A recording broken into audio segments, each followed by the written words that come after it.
மதுரை மாவட்டம் சாக்குடியில் நடைபெற்ற ஜல்லிக்கட்டு போட்டியில் முன்னாள் அமைச்சர் டாக்டர் விஜயபாஸ்கர் கலந்து கொண்டார்.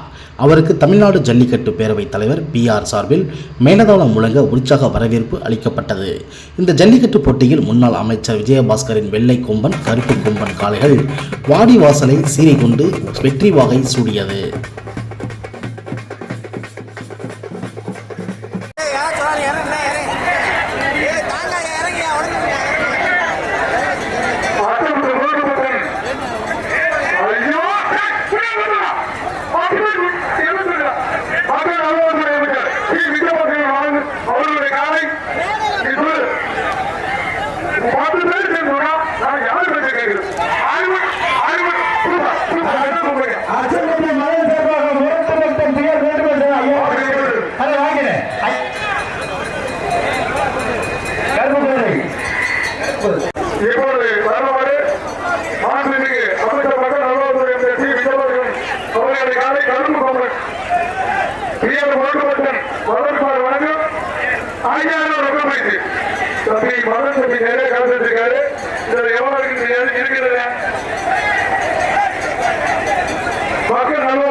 கருப்பு